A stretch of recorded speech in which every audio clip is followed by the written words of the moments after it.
December's over. I saw 9 movies this month, and this is how I rank them from worst to best.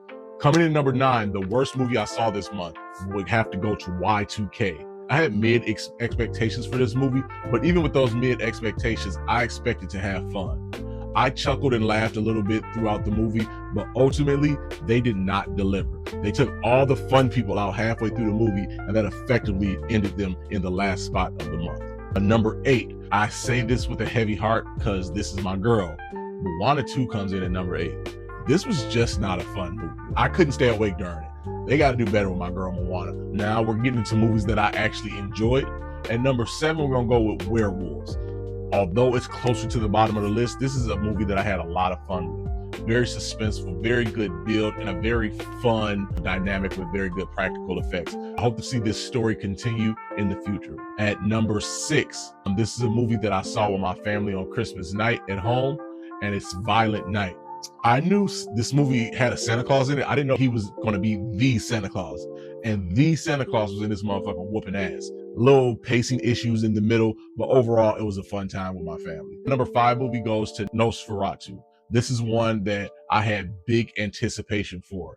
And this is a very well-made movie. It's just not my genre of choice. It's just not my thing. It's very artsy and something that I wouldn't usually watch, but the trailer was so good. And like I said, it's a very well-made movie. All the performances were great. The visuals were stunning. Everything was good about it. It's just not my type of story. For number 4, we got Carry On. Carry On was a good suspenseful thriller, especially for a streaming movie.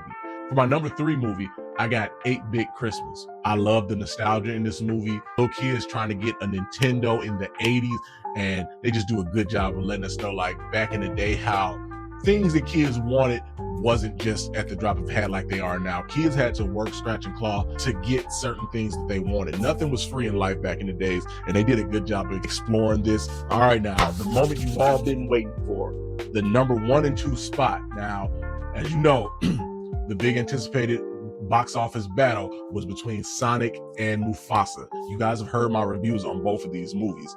As time has gone on, the battle has intensified. I've seen both of these movies twice. On rewatch, one of them just stood out more than the other. Now, they're both really good movies. Let me just spill the beans. At the number 2 spot, I'm going to have to go with Sonic. So initially, I gave Sonic the better score. Sonic is exciting. It's fun. I walked out of the movie theater excited because it was just a straight up blast. But on second watch, Mufasa just edged it with the brilliant story about a character that I really like. It just nudges out Sonic, even though Sonic got initially the better cinephile score for me as I left the theater. Both of these movies were great, but Mufasa is just that nigga, and they did him right in the story. And that's the movie I would rather watch again. So I got to give Mufasa the number 1 spot. Ultimately, I think Mufasa has more staying power.